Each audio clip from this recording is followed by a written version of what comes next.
Sure. No.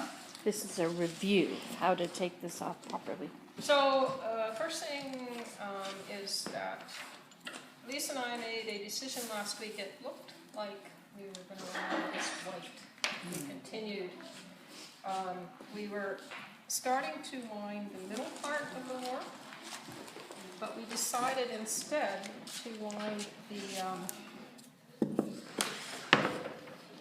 outside part of the work, which is one white stripe and one green stripe.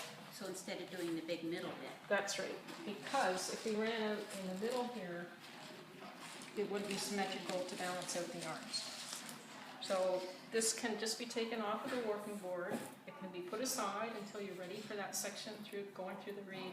And now we will start with the white section in the middle, which is, if somebody wants to look at their draft, how many total ends for that. It's 100 and something. 100 and something. You can read either down here at the bottom, or you can read up here in the draft. Wasn't it 240 for the middle part? Yeah, 240 ends? the white. Oh, it was, oh, here it is, white, Yeah. 240 ends. Yeah. It's my finger. So I'm giving we you the need finger. to now, Oh, because it's 14.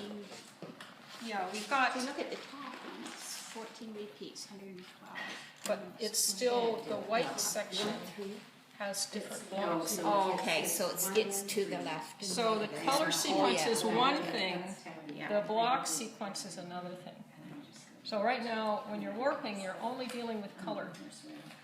And what Lise did, she was thinking ahead as she brought in another white yarn. It's different, but if we now warp these, as I showed you last week, two ends together, we hopefully will not run out of this yarn because we're using this yarn instead. And there'll be a little bit of a different quality in the middle. Yeah, but it'll be symmetrical. So, yeah, and it could be interesting. Yeah. Actually, I think we won't even notice it. But this is going to happen to you at home. Yeah. You're going to run out of yarns, Right. and you're going to have to figure out, hopefully you see it in advance, and you can work out some way of adjusting. And normally, if you're at home also, you can figure out your yardage, you can figure out how many ends, you can figure out how many pounds of yarn you need to order. We didn't do that. We just went out into the back room and we said, oh, this looks like a nice yarn. We'll use this. So we didn't do any computations ahead of time. And may I just add, if we don't have enough of 240 ends, we can improvise or readjust the pattern. As long as it's symmetrical. Exactly. Yeah. And this will come up when you're at home too.